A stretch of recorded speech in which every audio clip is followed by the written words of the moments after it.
planteamos que este graffiti que alguien puso, vaya uno a saber quién, en una ciudad perdida en Venezuela, no es una ciudad perdida, es una ciudad relativamente grande, que de hecho era en un momento muy poco turística, pero ¿no? Por un lado da para pensar que las acciones que uno tiene, yo creo que quien puso el graffiti jamás pensó que ese graffiti que él puso en una pared de Ciudad Bolívar en Venezuela iba a terminar en una universidad en Argentina, por ejemplo, digamos, ¿no? O sea, las acciones de cualquiera de nosotros tienen por ahí más implicancias de las que uno supone. Pero nos da la pregunta de definición política, decíamos, y que tiene que ver con quiénes son los beneficiarios del turismo, es la pregunta de definición de política turística en general. Y en función de un plan, claramente es quiénes van a ser los beneficiarios del plan. ¿Por qué estamos haciendo el plan? Pero sobre todo, ¿para quién estamos haciendo el plan? ¿Quién nos encarga del plan? El que nos encarga el plan es el Estado, sí. El Estado lo hace en función de que determinados operadores turísticos le piden que haga el plan, lo hace en función de obtener un crecimiento en la actividad turística que genere recursos importantes para ese territorio, para esa área administrativa. Entonces, los beneficiarios del plan pueden llegar a ser muchos. Uno podría llegar a decir, pienso el plan en función de los turistas. Digamos, si es en función de los turistas, ¿qué mirada prevalece sobre los turistas? Porque inclusive puedo tener diferencias de miradas, diferentes posicionamientos respecto de qué es un turista y qué no lo es. Un turista es aquel que consume acá, porque a mí lo que me interesa es en realidad elevar los ingresos totales de ese centro turístico, por lo tanto elevar el gasto total de los turistas. O sea, eso es lo que a mí más me importa, o por dónde está pasando, cuál es la definición de turista, que no es única. O sea, ¿qué voy a tomar como turista? Evidentemente me va a dar planes distintos, acciones distintas, objetivos distintos. Los operadores turísticos podrían llegar a ser otros beneficiarios del plan. Ahora, los operadores turísticos, dice operadores turísticos, bárbaro. ¿Quiénes son los operadores turísticos? ¿A quiénes tomamos como operadores turísticos? ¿A todos? ¿A todos de manera indistinta? ¿Tomamos solamente a los locales o tomamos también a los foráneos? ¿O tomamos solamente a los foráneos? O a lo mejor los foráneos, que a lo mejor son los grandes operadores turísticos de ese centro específico, tal vez son los que impulsaron el plan y por lo tanto son quienes están buscando beneficiarse, aparte de ser los beneficiarios de ese plan, y probablemente son los que están bancando ese plan. Son situaciones, distintos tipos de situaciones que pueden suceder o que van a suceder en la realidad. Estas son algunas, digamos, ¿no? ¿Los beneficiarios van a ser los residentes? ¿Debieran ser los residentes? ¿El Estado busca que los residentes sean los beneficiarios? ¿Los residentes todos sean o no operadores turísticos? ¿No? Son preguntas para hacernos y que la respuesta que nosotros tengamos van a dar, insisto, planes distintos, objetivos distintos. Estos sujetos que serían los migrantes difícilmente estén tenidos en cuenta en los planes. Los migrantes son aquellos que van a trabajar a un centro turístico. Son los guardavidas de Mar del Plata yendo a trabajar a España. Son los santiagueños, digamos, viniendo a Mar del Plata o a la costa atlántica a trabajar sobre todo en gastronomía hacia adentro de las cocinas. Y en realidad la cuestión migratoria respecto de los trabajos está lleno de ejemplos, pero que en turismo se da y mucho, ¿no? O sea, cuando, sobre todo en aquellos centros turísticos que están en un crecimiento exponencial, se ve corrientes migratorias fuertes respecto de las cuestiones estacionales, digamos, ¿no? Cuando la temporada alta, en los lugares de los centros de esquí y demás. son migrantes. Ustedes cuando hacen el work and travel, ¿no? O sea, alguno de ustedes lo ha hecho o lo ha hecho ahora, probablemente alguno de ustedes, no tengo claro si alguno de ustedes está inclusive todavía colgado en Estados Unidos sin poder volver. Están siendo migrantes y normalmente son sujetos que obviamente que intervienen en la actividad turística y que normalmente no están tenidos en cuenta y que suelen estar invisibilizados de casi todas las políticas y de casi todas las acciones, ¿no?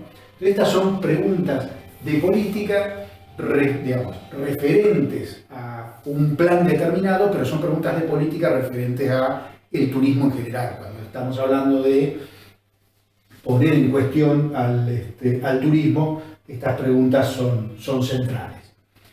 Bueno, acá tenemos un cuadro que nos plantea Fernández Buell y fíjense que, bueno, por un lado el tema de conceptualización, dice integración de las visiones sectoriales. Acá estamos hablando de quiénes, digamos, a quiénes vamos a integrar y a quiénes no, digamos, en estas visiones sectoriales. Participación de los agentes, de todos los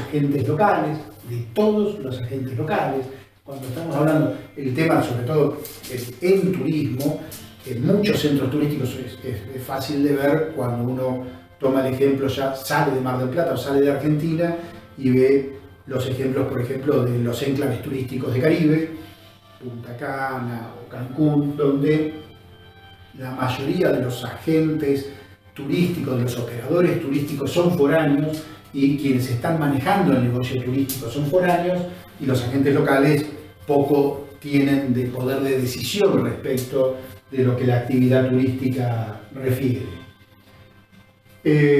Ya yendo directamente al arranque del plan, y con esto vamos a hacerlo relativamente rápido porque lo que nos interesa es poner énfasis sobre todo en esta etapa y que se le dé la importancia que tiene en función de poder conseguir los objetivos que el mismo plan se plantea. Lo que nos está, esto es siguiendo un texto de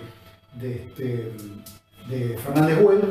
Entonces nos plantea la planificación estratégica, que para el arranque del plan hay 4 cuestiones básicas que son las que vamos a estar profundizando: la asunción de un liderazgo, la involucración de los agentes económicos y sociales, tanto públicos como privados, el diseño del modelo organizativo y el establecimiento de una estrategia de comunicación. Acá va una colaboración de Gómez Orea. En realidad esto tiene que ver con un texto que ustedes van a tener también digitalizado, al menos 2 capítulos en la bibliografía. Es un texto sumamente interesante para aquellos que les interese específicamente la parte de planificación.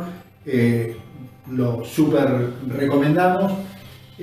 Van a tener, si bien 2 capítulos digitalizados, pero es conseguible el libro, digamos, ¿no? Donde también de alguna manera nos está planteando en este cuadro la importancia de la fase preparatoria, o esa fase 0, si uno quisiera llamarle, que es la del arranque. Normalmente cuando se piensa en el plan ya se pasa directamente a lo que es el diagnóstico como la primera fase y se piensa poco en este primer punto que tiene que ver con el arranque, digamos, ¿no?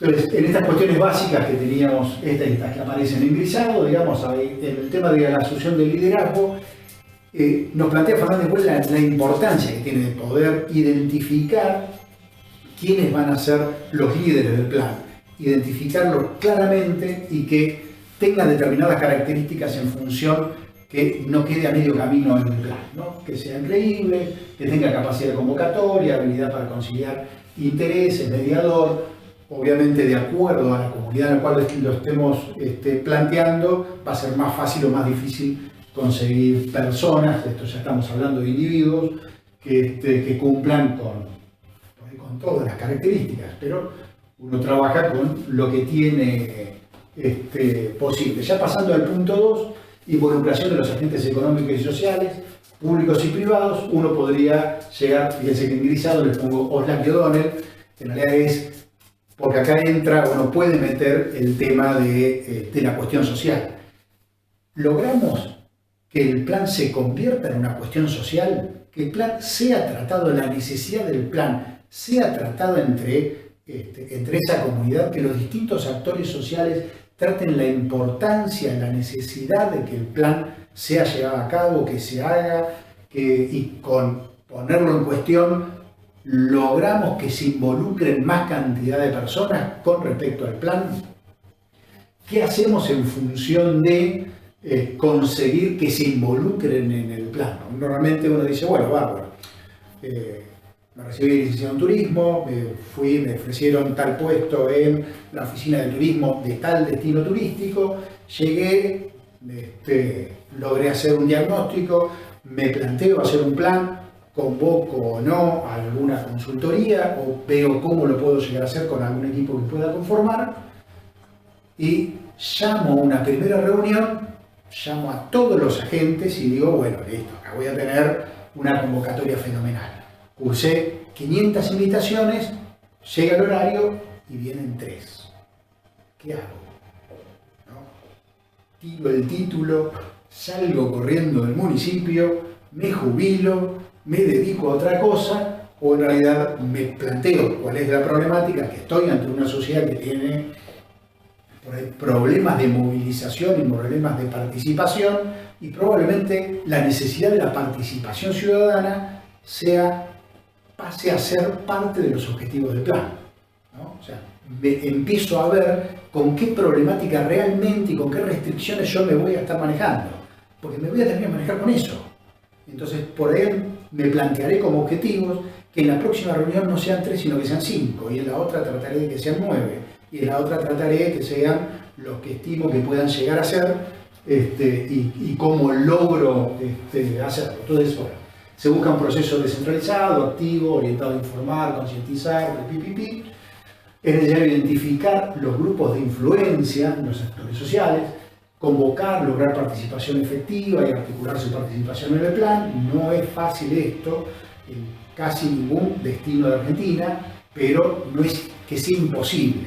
Y en realidad esto uno tiene que planteárselo como umbrales crecientes de participación para no generar desánimos, ¿no?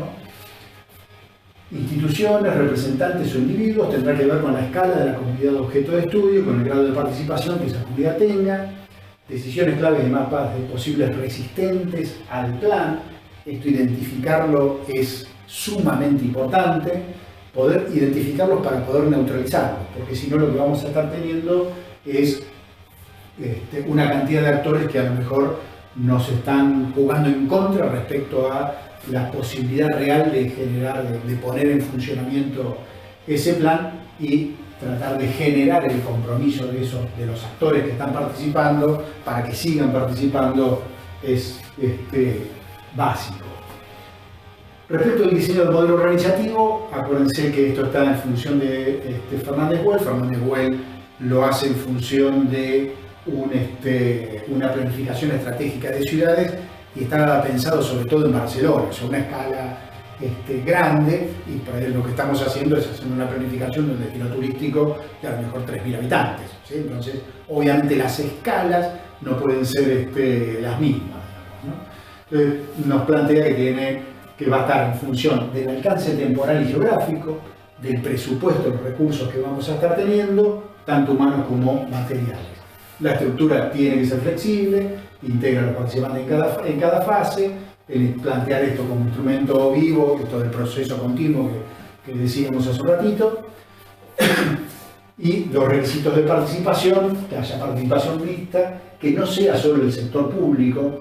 Es casi imposible que sea solo en una planificación del sector privado, salvo que lo que estemos planificando es una institución, una planificación institucional. Ni así podemos dejar fuera al sector público. Si dejamos fuera al sector público, lo que nos va a suceder es que esa planificación va a tener una vida muy corta.